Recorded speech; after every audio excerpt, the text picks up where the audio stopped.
Berdoa mulai.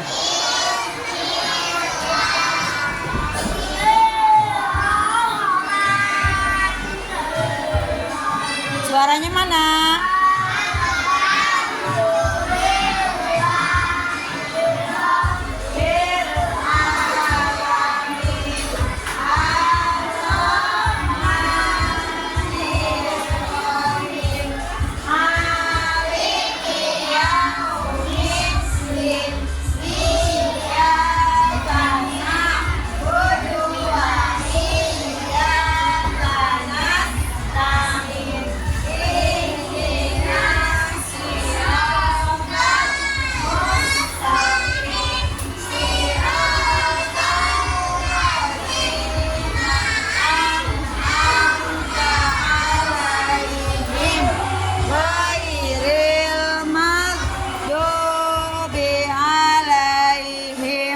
Walat dolin, amin.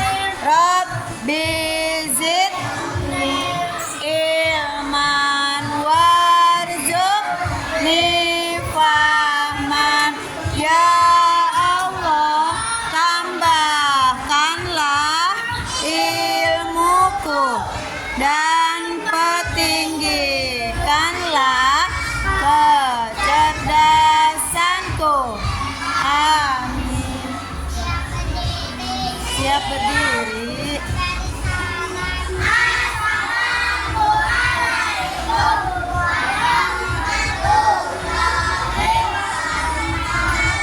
Waalaikumsalam warahmatullahi wabarakatuh. Ayo anak-anak, sebelum belajar kita baca surat Al-Ikhlas. Bismillahirrahmanirrahim. Qul huwallahu ahad, Allahus samad.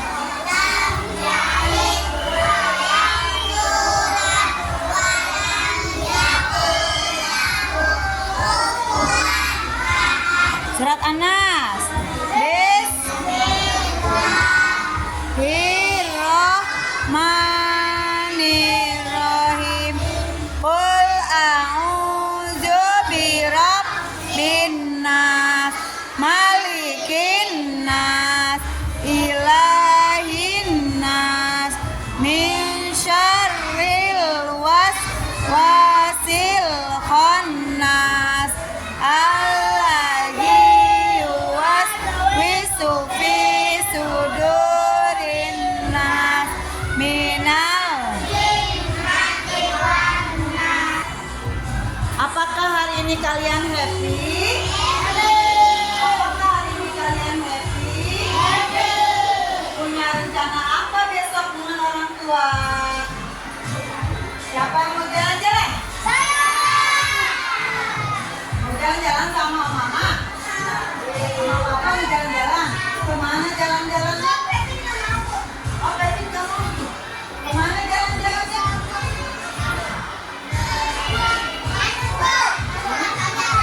Oh, ke rumah saudara. Ya.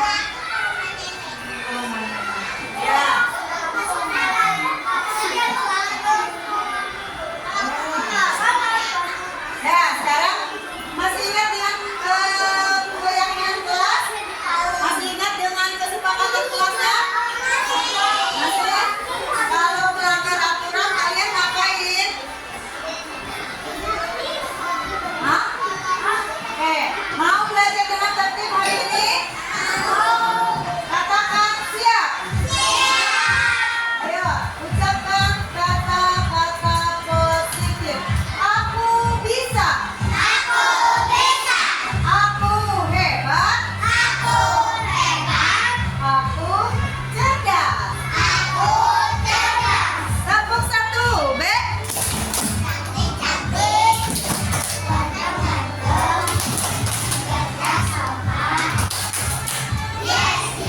Tepuk semangat. Semangat.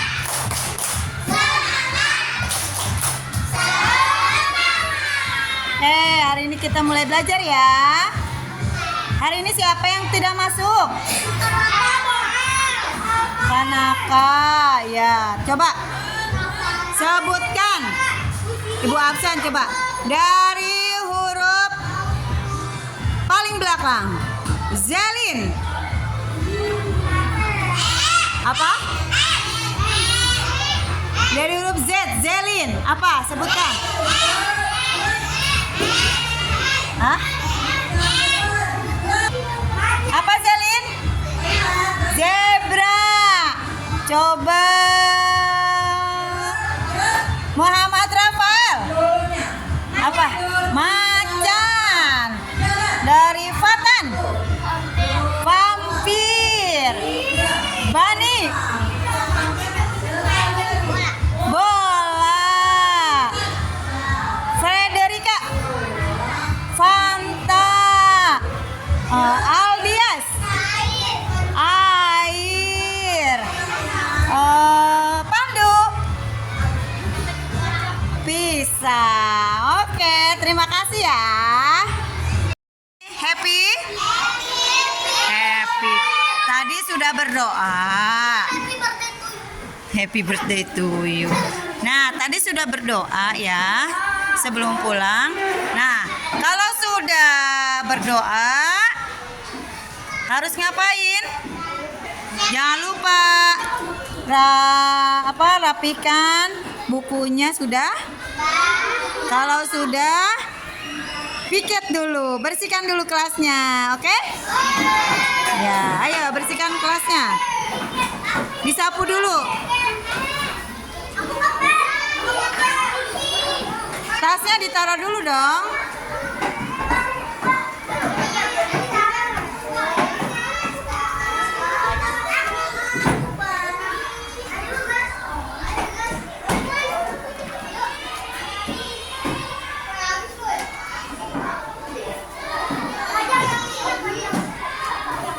Ya, kolong-kolongnya.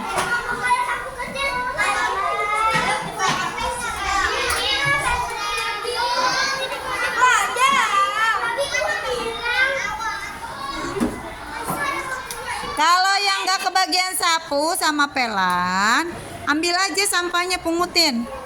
Biar nggak ada sampah di kolong-kolongnya. Lihat, kolong-kolong kalau ada sampah buang.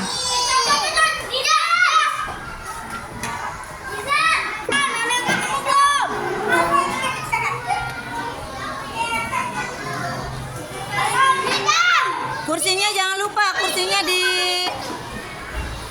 dimiringin. Kursinya dimiringin ya gitu. Dimiringin.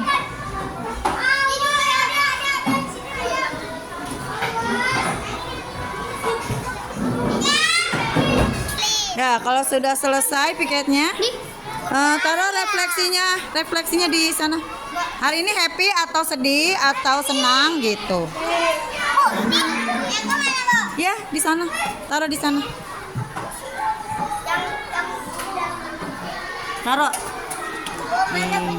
Sedih kenapa? Masalah.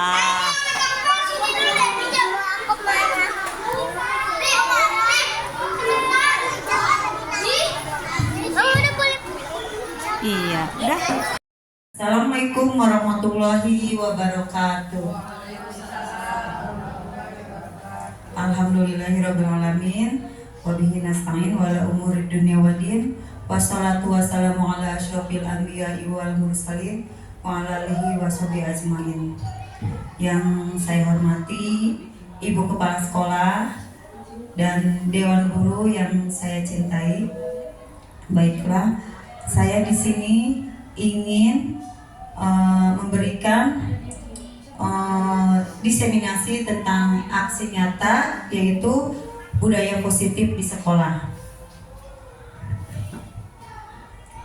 Sebelumnya, biar kita relax sedikit, saya ada sedikit ice breaking ya Bu ya. Bismillahirrahmanirrahim.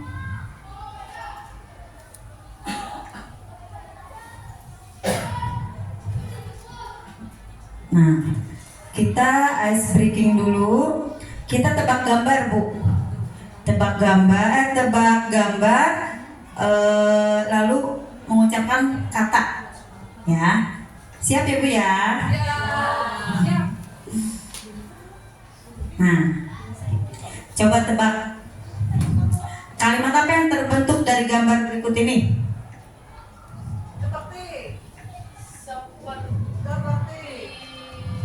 Digambar kebanjiran. Ayo. Iya, banjir tuh. Airnya banyak. Itu banjirnya gitu ya. Seperti Banjir banyak sampah loh. seperti apa? Ayo tebak Kak Tono. Gambar orang atau gambar rumah?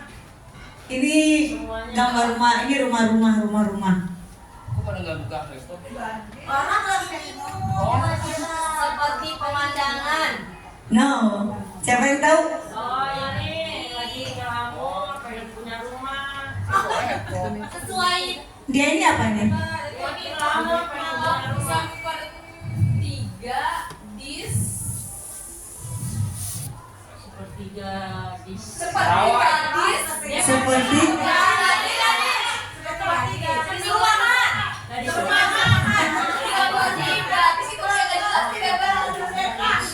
Jadi garis kampung. Oke, kita buka aja ya. Kak Tono jawab apa? Seperti gadis kampung. Oke. Seperti gadis desa. Coba kita lihat jawabannya apa. Ini. Ya lama. Ya, jawabannya seperti gadis desa. Hai. Siapa yang betul tadi jawabannya? Yaudah. saya Lagi nggak? Lagi, oke. Coba. adanya dong. waktu gedung. Ayo. Ada ini booking di mana? Ayo. Nah, jangan gede jasa. Jam gede jasa kita lihat. Ya, jawabannya jam gede jasa. Mau lagi nggak? Oke, lagi ya. Lagi. Apa? Kerja lembur. Apa yang lain? Ya, kerja lembur. Oke, kita klik ya. Lem. Kerja lembur. Tepuk tangan. Pakai ini rekan-rekan. Itu udah biasa bikin kayak gitu saya. Oke, di sini saya akan menerangkan tentang konsep inti budaya positif. Di antaranya ada perubahan paradigma positif, ada disiplin positif, nilai-nilai kebajikan, kebutuhan dasar manusia, motivasi perilaku manusia, posisi kontrol guru, keyakinan kelas, dan segitiga restitusi.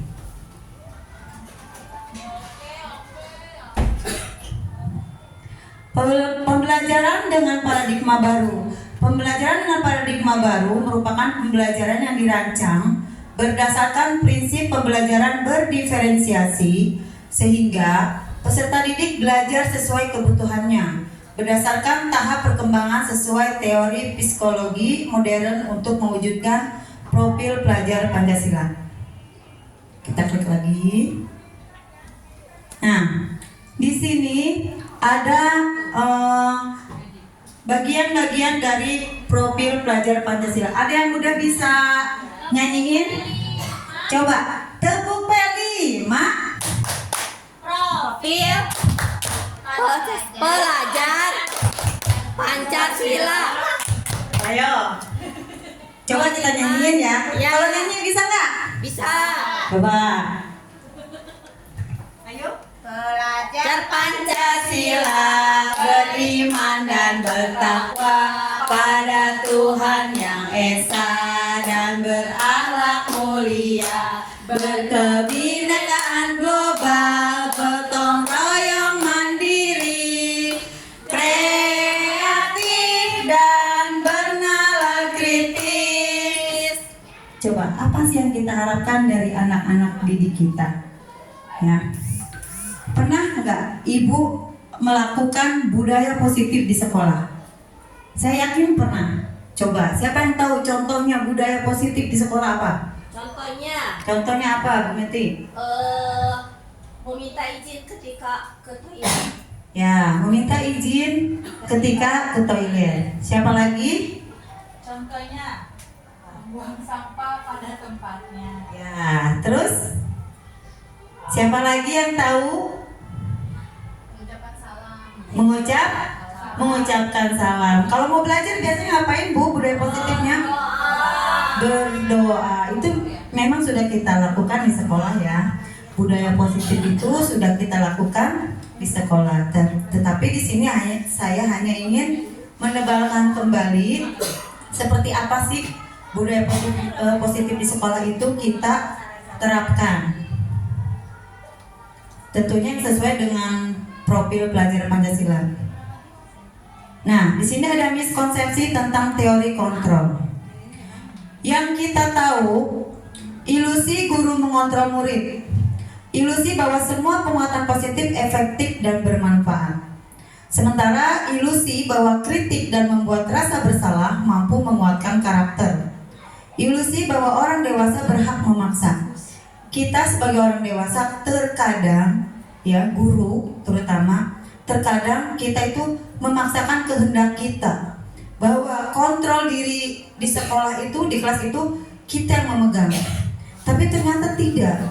Bahwa teori kontrol itu yang harus kita tekankan kepada murid, bahwa semua itu kendalinya ada di murid. Kenapa? Karena untuk mendapatkan kebahagiaan dalam belajar, ternyata murid itu tidak boleh ditekan, tidak boleh dipaksa, tidak boleh misal ya, kamu harus mengerjakan ini, kamu harus selesai, kamu harus seperti ini. Nah nanti di kelanjutan yang akan datang, murid itu malah akan merasa tidak nyaman di sekolah. Bahkan mungkin sering mendengar, saya tidak ingin sekolah karena ditekan sama gurunya, atau gurunya galak, gurunya saklek ya, kalau bahasa sekarang gurunya saklek. Padahal itu kita sekarang itu udah nggak ada zamannya lagi, karena pusat kita harus berpusat pada murid. Pembelajaran itu harus berpusat pada murid.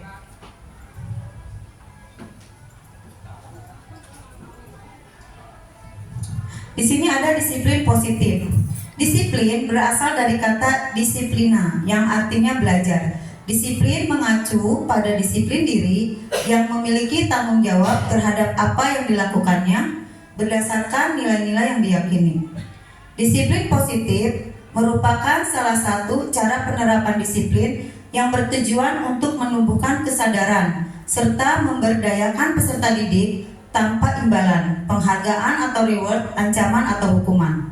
Sebagai pendidik, tujuan kita adalah menciptakan peserta didik yang memiliki disiplin diri, sehingga mereka berperilaku mengacu kepada nilai-nilai kebajikan universal dan memiliki motivasi intrinsik dalam perubahan perilaku ke arah yang lebih baik. Coba, yang mau saya tanyakan, niat ibu mendisiplinkan anak itu seperti apa? Pengennya anak itu seperti apa?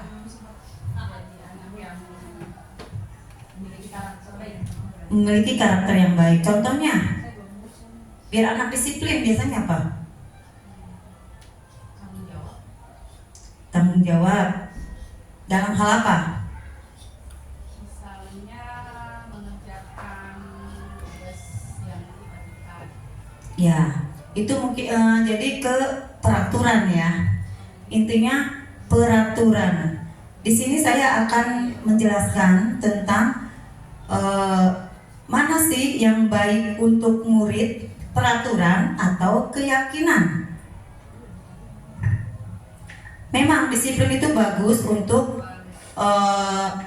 murid kedepannya nanti. Tetapi ada teori-teori yang harus kita ketahui bagaimana anak itu disiplin dengan cara sukarela, dengan cara yakin dengan diri dia sendiri, bukan karena peraturan-peraturan tersebut yang sudah kita buat.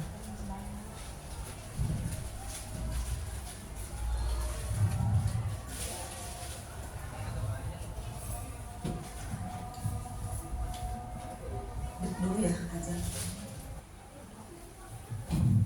Baik, saya lanjutkan.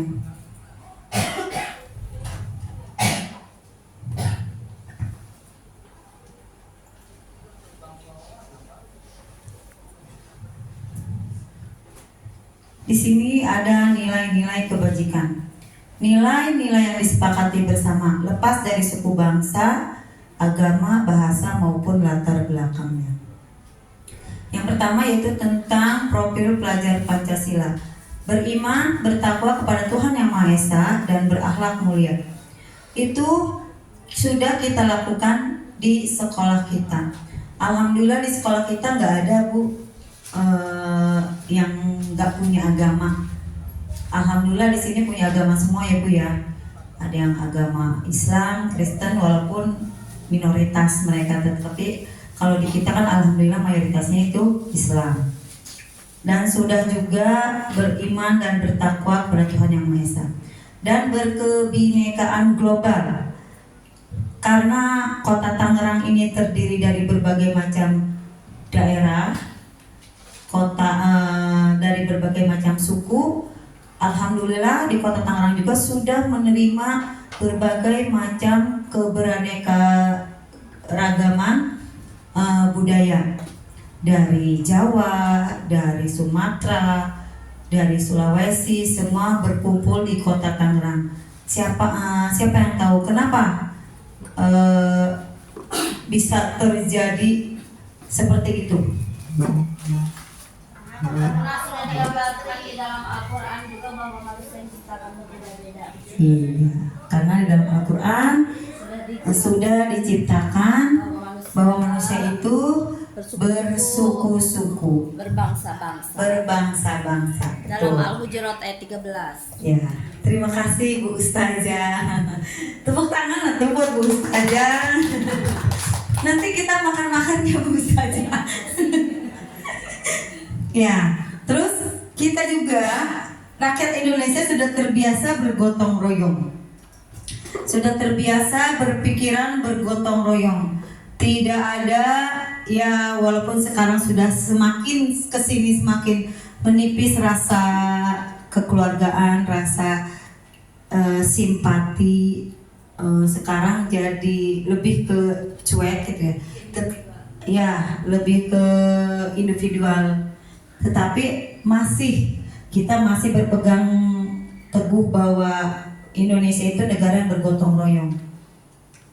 Jika ada suatu teman atau siapapun yang berkesusahan, kita tolong, atau itulah yang disebut tradisi gotong royong ya. Terus mandiri, kita sangat sekali ya menginginkan sekali murid yang mandiri. Artinya bukan lagi sekolah diantar sama mamanya sampai ke depan kelas. Maka dari itu kita sudah buat yang namanya spanduk depan gerbang, cukup antar sampai di gerbang. Itu bukan karena kita kejam, tetapi karena ingin melatih anak supaya mandiri. Terus bernalar kritis. Bernalar kritis itu ada yang bisa jawab? Seorang anak itu bernalar kritis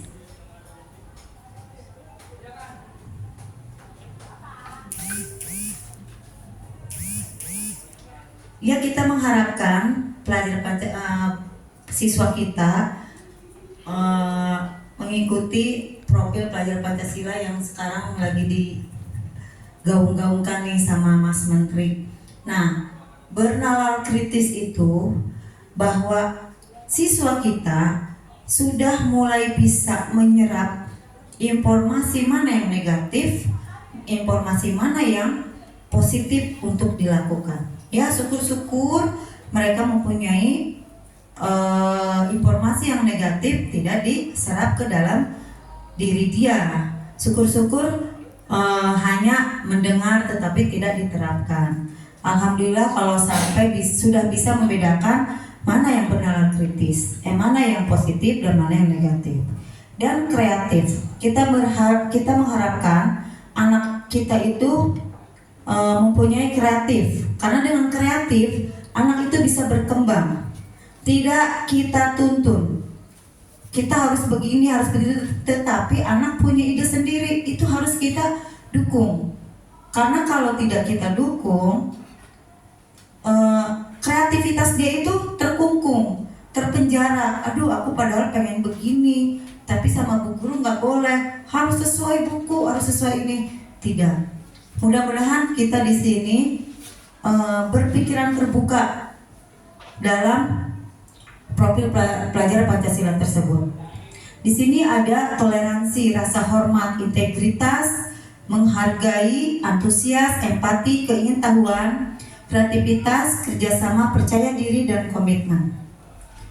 9 pilar karakter Indonesian Heritage Foundation, yaitu cinta Tuhan dan segenap cintanya, kemandirian dan tanggung jawab, kejujuran atau amanah, diplomatis, hormat dan santun, dermawan, suka menolong dan gotong royong, percaya diri, kreatif dan pekerja keras, kepemimpinan dan keadilan baik dan rendah hati, toleransi, kedamaian dan kesatuan.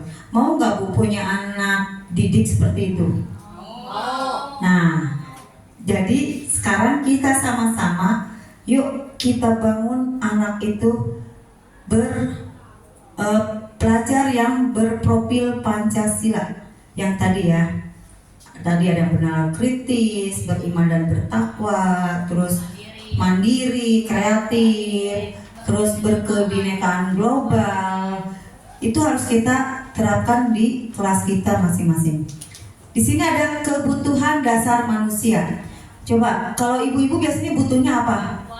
Uang. Makan. Kasih sayang. Refreshing, healing, ya. Healing, betul. Di sini ada kebutuhan dasar manusia, yaitu segala sesuatu yang dibutuhkan oleh manusia untuk mempertahankan keseimbangan kondisi fisiologis dan psikologis yang bertujuan untuk mempertahankan kehidupan dan kesehatan. Contohnya, nah ini 5 kebutuhan dasar manusia menurut Dr. William Glasser, yaitu penguasaan. Pernah nggak ibu merasa egois? Ya, itu memang kebutuhan dasar manusia memang seperti itu. Kita ada di dalam diri kita itu penguasaan. Terus kasih sayang dan rasa diterima. Pengen dong disayang, ya? Iya. Siapa yang tidak ingin disayang? Pak Win, betul nggak? Pak Win pengen disayang nggak sama saya? Iya. Terus bertahan hidup. Itu kebutuhan dasar manusia itu bertahan hidup. Kalau orang nggak mau bertahan hidup, banyak sekali kejadian-kejadian orang udah putus asa, nggak mau bertahan hidup, akhirnya bundir atau bunuh diri. Kesenangan. Nah tadi yang Bu Haji Mimi utarakan ya, jalan-jalan ya Bu ya. Healing, Bu, healing. Jangan di rumah aja ngedekol di laptop, di dapur, di kerjaan. Sekali-kali lah. Kalau sudah selesai kerjaan kita, ada uang, kenapa enggak bersenang-senang? Itu juga termasuk kebutuhan. Dan kebebasan berpendapat, kebebasan menggunakan apapun yang ada di diri kita. Kita tidak berhak menyuruh orang untuk A, B, C, kamu harus begini, A, B, tidak bisa. Karena manusia itu mempunyai kebutuhan kebebasan. Sini, motivasi perilaku manusia untuk menghindari ketidaknyamanan hukuman, untuk mendapatkan imbalan atau penghargaan dari orang lain, untuk menjadi orang yang mereka inginkan dan menghargai diri sendiri dengan nilai-nilai yang mereka percaya. Di sini ada teorinya, motivasi perilaku manusia untuk menghindari ketidaknyamanan hukuman. Di sini ada motivasi eksternal. Apa yang akan terjadi apabila saya tidak melakukannya? Jadi ada motivasi, kalau saya tidak kerjain, saya takut dihukum nih. Nah itu ada motivasi dari luar. Saya harus begini, kalau saya diomelin. Nah itu motivasi. Kalau untuk mendapatkan imbalan dari orang lain, mau datang pagi-pagi, kali aja mau ibu kepala sekolah dilihat, saya kelihatan rajin. Gitu. Ada juga yang untuk menghargai diri sendiri. Saya datang ke sekolah tepat waktu bukan karena untuk dapat penghargaan, tetapi untuk menghargai diri saya sendiri. Contohnya seperti itu. Disiplin. Nah, sekarang kita ice breaking dulu ya, Bu.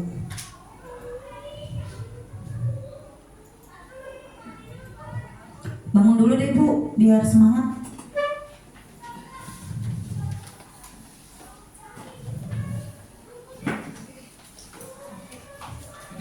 Kita sedikit bergoyang-goyang.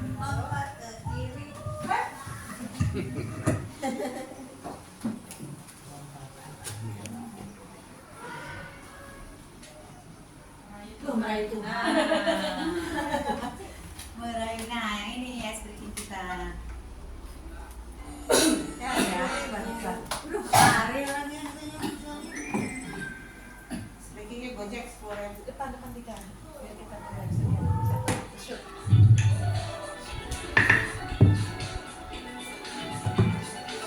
Malu, Bu. Lewat iklan, Bu. YouTube-nya bukan YouTube. Lewat iklan aja. Ya ini nih, susah.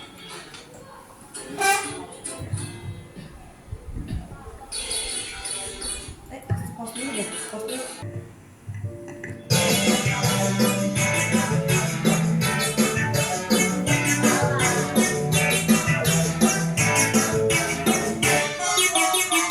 Tangan diputar-putar bertepuk tangan. Tangan diputar-putar peganglah bahu. Tangan diputar-putar peganglah lutut. Digoyang-goyang, digoyang-goyang, digoyang-goyang. Tangan diputar-putar bertepuk tangan. Tangan diputar-putar peganglah bahu. Tangan diputar-putar peganglah lutut. Digoyang-goyang, digoyang-goyang, digoyang-goyang. Diputar-putar, diputar ke atas. Diputar-putar, diputar ke bawah. Diputar-putar, diputar ke kanan. Diputar-putar, diputar ke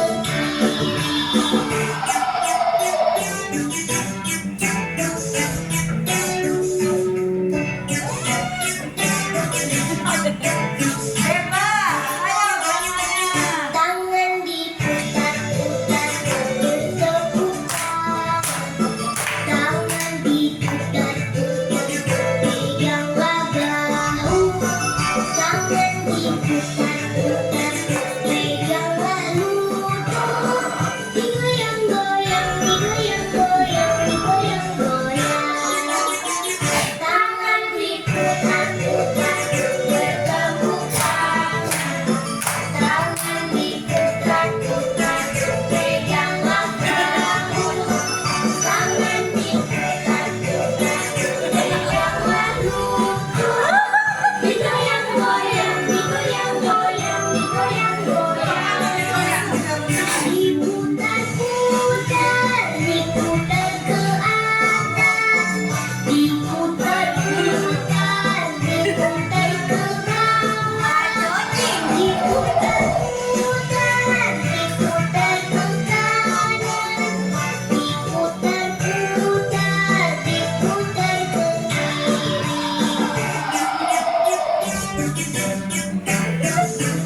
Biar tidak capek.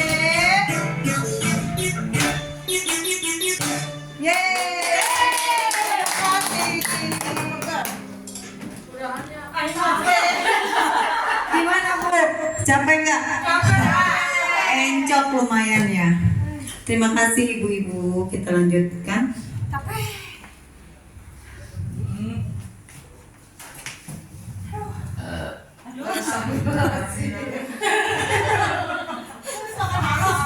Merdeka menurut Ki Hajar Dewantara adalah merdeka itu artinya tidak hanya terlepas dari perintah, akan tetapi juga cakap buat memerintah diri sendiri. Di sini ada konsep disiplin dengan identitas gagal. Hukuman. Hukuman itu menyakitkan, tidak nyaman. Murid akan merasa takut, memaksa, murid menyembunyikan kesalahan, dan murid menjadi rendah diri. Itu kalau kita menggunakan hukuman. Begitupun juga dengan penghargaan. Tidak efektif, merusak hubungan. Artinya menimbulkan sifat iri, mematikan kreativitas, menghukum dengan sistem ranking, merampas hak menghargai dirinya sendiri. Konsep disiplin dengan identitas sukses. Konsekuensi. Penguatan jangka pendek, perlu monitoring berkelanjutan, stimulus atau respon, murid menghormati peraturan, kehilangan waktu untuk merenung kesalahan. Restitusi. Murid bertanggung jawab untuk perilakunya. Fokus pada pemecahan masalah jangka panjang. Murid menghormati dirinya dan orang lain.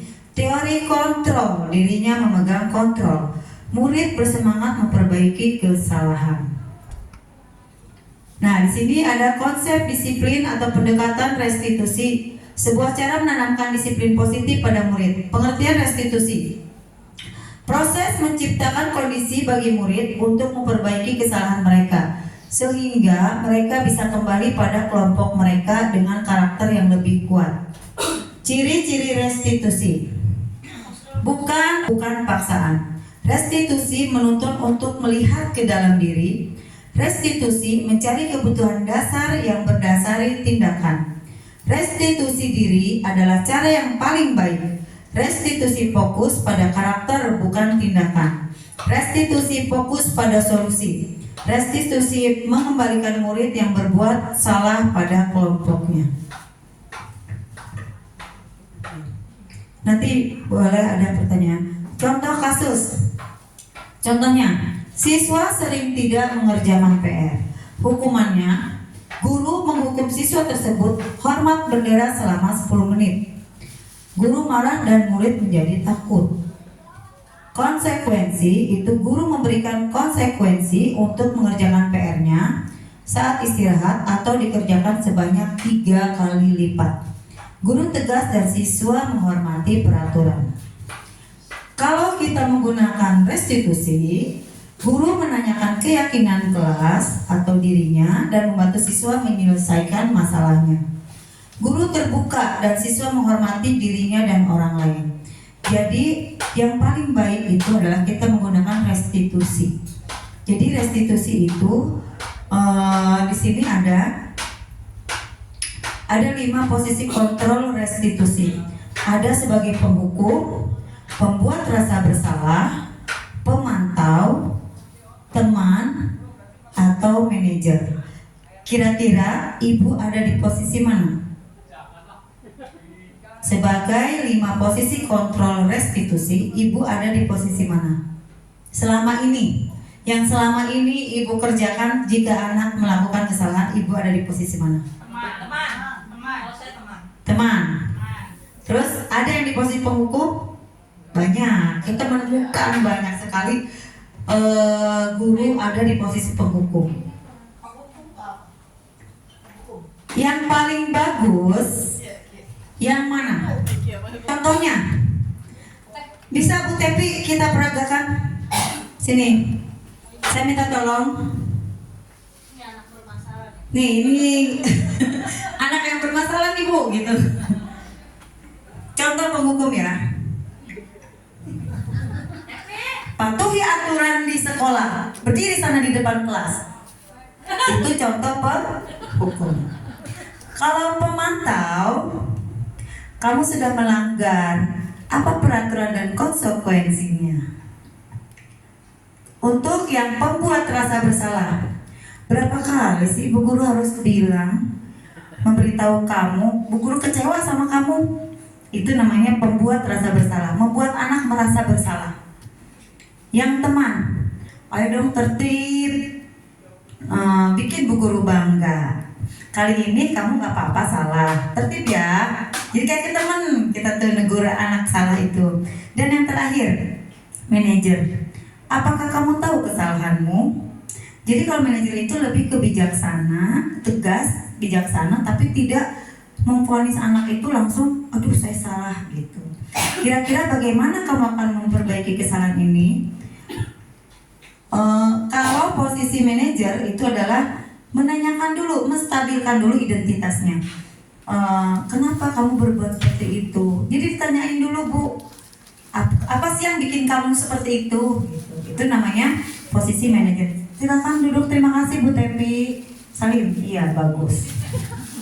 Keyakinan kelas, Ibu pasti pernah di awal tahun ajaran baru Ibu membuat keyakinan kelas atau kesepakatan kelas ya kalau kita ya. Di sini keyakinan kelas, ada yang sudah buat? Sudah. Apa saja biasanya peraturan di sekolah, di kelas? Datang tepat waktu. Ya betul.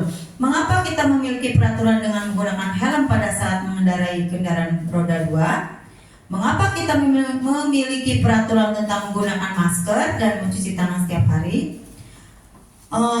Mengapa kita tidak memakai peraturan saja, langsung aja gitu ya? Tetapi kalau di sekolah itu kita tidak bisa. Bentar ya.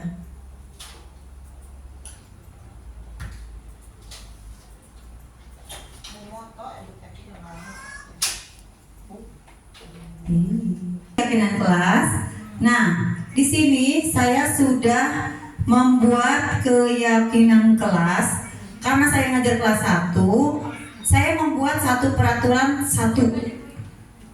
yaitu datang tepat waktu. Saya membuat peraturan datang tepat waktu dan mereka akan membuat keyakinan kelas mereka jika di sininya ya. Di sini guru bersama siswa membuat keyakinan kelas, berdiskusi tentang peraturan.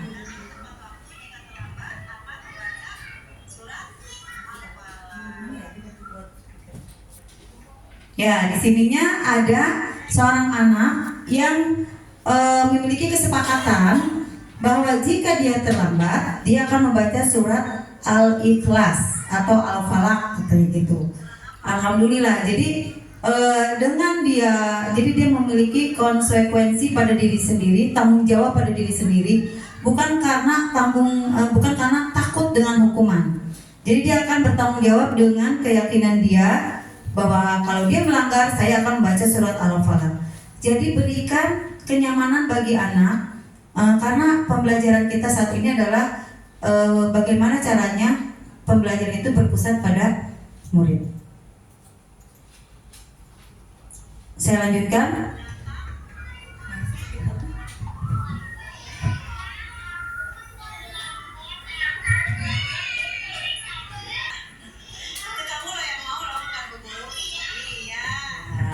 Dengan seperti itu anak sudah memiliki tanggung jawab sendiri akan hal yang nanti dia lakukan saat dia melakukan kesalahan. Berarti konsekuensinya anak sendiri yang pilih gitu, Bu? Ya. Nah, setelah itu menempelkan keyakinan di kelas. Ibu, saya yakin Ibu juga sudah menempelkan keyakinan kelasnya ya, sudah membuat keyakinan kelas.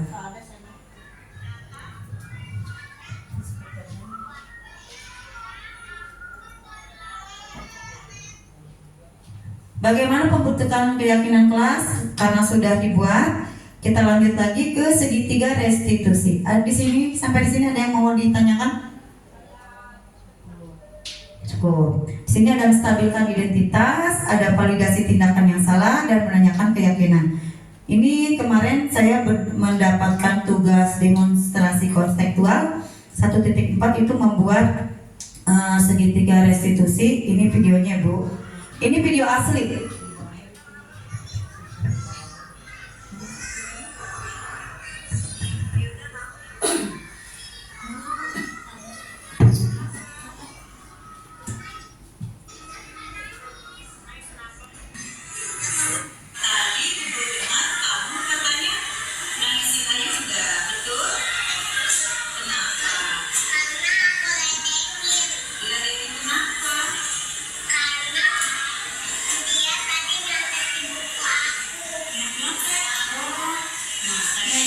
Saya sedang melakukan menstabilkan identitas ya, Bu.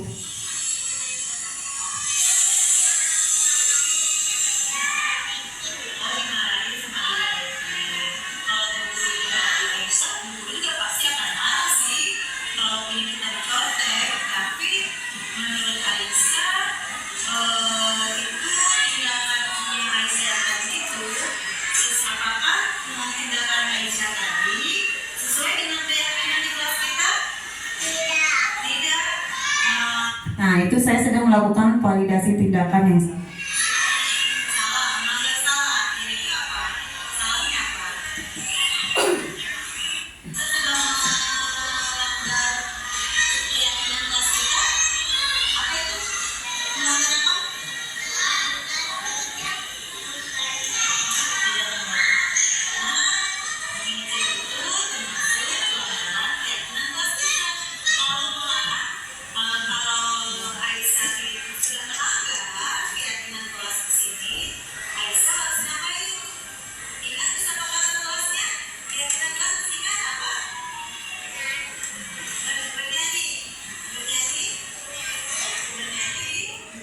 ya, jadi gitu Bu, kita jangan langsung kasih hukuman, kita jangan langsung ngejudge anak itu bersalah. Kita tanyakan dulu apa yang membuat dia melakukan hal seperti itu, gitu.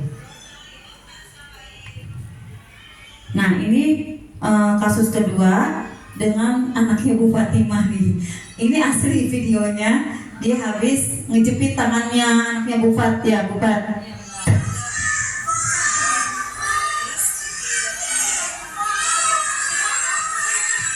Jadi kita memberikan kesempatan dulu anak bercerita versi dia dan memadukan dengan korban istilahnya gitu ya. Dan saya pun mengajak anak itu bahwa tindakan itu salah. Gimana caranya kalau udah seperti itu yang disebut posisi manajer Bu. Jadi kita jangan langsung kamu udah salah gini nakal. Wah, apalagi udah menyebutkan kalimat negatif itu akan berdampak buruk pada teman sama anak didik kita. Nah, di sini saya suruh anaknya untuk mikir.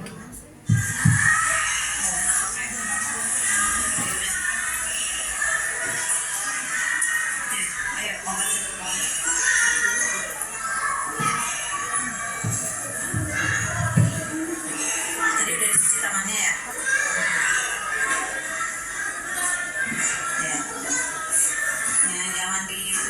Jangan dipakai satu atas. Maaf coba. Kasih anak begitu. Nggak usah ciputan. Maaf ya, udah mau sana. Kamu buat kesalahan apa itu? Iya. Nah, kan ada anak ada yang suka mau ngaku, Suka ngebohong. Ngebohong. Kita ambil orang ketiga Bu. Jadi kadang gini ya, ini orang ketiga itu nggak enak sih, kan itu saksi. Tetapi itu kadang gini, anak kalau kadang-kadang kita juga kan mendengar aduan dari teman kan, dari temannya gitu. Bu si A begini, Bu si B begini. Nah kalau memang tidak ada yang mengadukan, kita lihat aja saksinya siapa, siapa yang melihat. Nah setelah itu kita udah ketemu pelakunya, kita tanyakan seperti itu tadi ya. Kita tanyakan apa yang bikin kamu melakukan hal tersebut. Nah ya.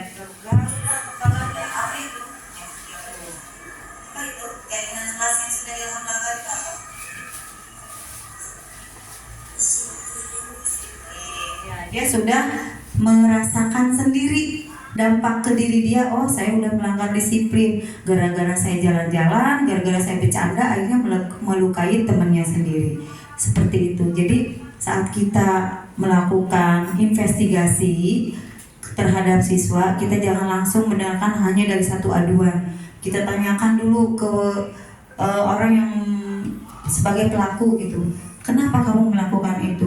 Mungkin dia tidak disengaja, mungkin saja kita jangan langsung marah, apalagi sampai langsung ngejudge kamu salah langsung dihukum. Itu tidak benar ya dalam dunia pendidikan. Sampai sekian, terima kasih untuk waktunya. Saya tutup, wabillahi taufik wal hidayah. Wassalamualaikum warahmatullahi wabarakatuh.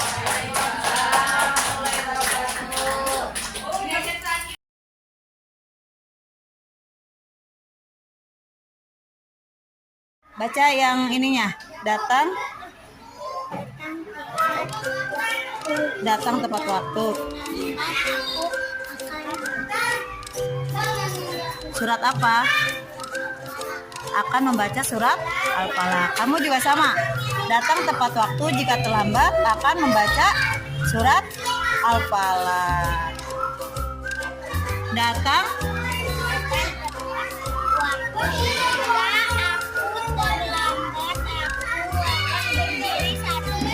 berdiri satu kaki, janji ya. Itu kamu loh yang mau loh, bukan Bu Guru. Iya. Nah, tempel, terus tempel, tempel. Ya.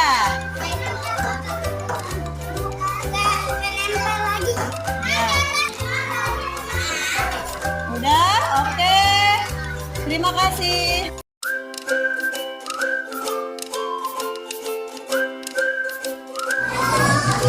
Kenapa? Ayunda kenapa? Ayunda nangis. Kenapa? Nangis kenapa? Kenapa sayang? Ayunda. Tadi udah dengar kamu katanya nangisin Ayunda, betul? Kenapa? Karena aku ledekin. Diledekin kenapa? Karena dia tadi nyontekin buku aku. Nyontek. Oh, nyontek. Jadi setelah itu ngapain Ayunda? Kenapa bikin Ayunda nangis? Oh, dimarahin sama diledekin. Kalau Bu Guru dimarahin Aisyah, Bu Guru juga pasti akan marah sih.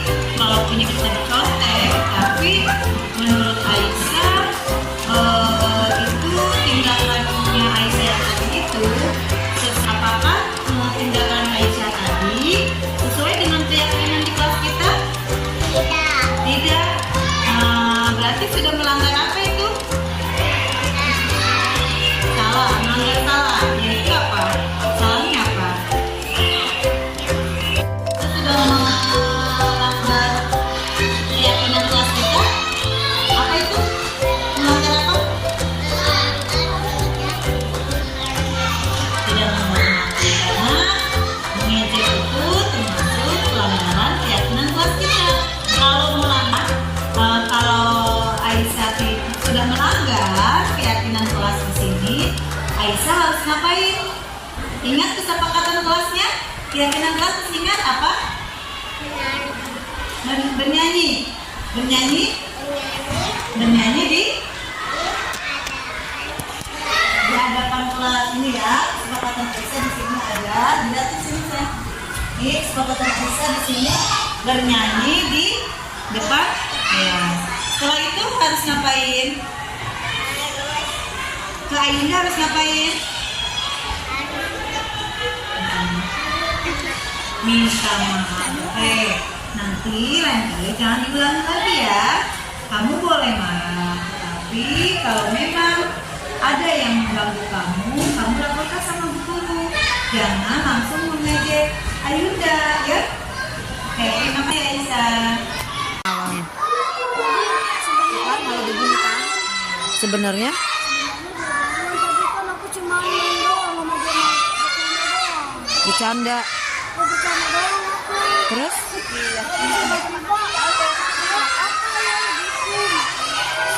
itu tangannya udah luka, terus harus diapain kalau udah luka? Gimana solusinya? Kan nggak mungkin ganti tangan kamu kan? Kan tadi tangan kamu kenapa? Nggak bisa dicopot kan? Buat gantiin tangannya. Terus jadi gimana kalau udah luka? Harus diapa? Hah? Cuci tangan. Terus habis cuci tangan harus diapain? Kalau luka begitu diapain biasanya? Tuh sampai berdarah berarti diapain? Diobatin. Coba yuk ambil obatnya yuk ke ruang guru. Nggak pakai. Ya udah. Ya, ayo obatin.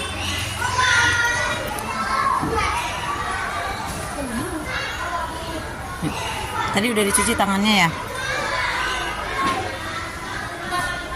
Ya, udah. Ya, jangan ditutup, jangan diingin pakai Hansaplast dulu, ya. Ya udah. Sekarang kalau udah diobatin harus saling apa? Maaf, coba. Maafin. Nggak usah cium tangan. Maaf ya, udah maaf ya. Udah nggak usah nangis lagi ya. Yuk. Ilham, coba ceritakan sama Bu Guru kejadian tadi itu kenapa? Aku ngejapitin tangan kelas 1A. Ngejepit tangan kelas 1 kenapa? Abis berantem, soalnya tadi kita berantem. Terus aku udah obatin. Aku minta maaf ke dia. Padahal aku nggak lihat tangan dia di situ. Kamu nggak lihat tangannya di situ? Iya. Jadi tidak sengaja kamu Doang sama dia. Terus tiba-tiba pas kita udah selesai main, kita berantem. Makanya jadi aku nggak lihat kalau tangan kelas itu ada di situ. Kalau menurut Ilham sudah melanggar keyakinan kelas belum? Sudah? Sudah. Apa itu? Yang itu? Apa itu? Keyakinan kelas yang sudah Ilham langgar itu apa?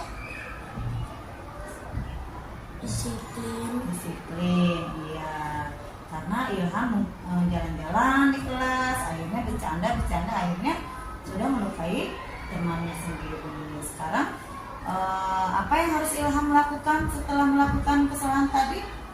Tadi Ilham ngapain aja? Minta maaf dan diobatin. Diobatin sama Ilham ya? Diobat. Baiklah Ilham, nanti lain kali kalau Bu Guru sedang tidak di kelas, Ilham tidak boleh bercanda yang berlebihan ya. Karena bercanda yang berlebihan akan menimbulkan pertengkaran dan itu bisa menyebabkan kecelakaan seperti yang tadi ya. Jadi setelah ini Ilham tidak boleh mengulangi lagi, paham? Ya, terima kasih Ilham. Yuk, salim dulu. Terima kasih ya.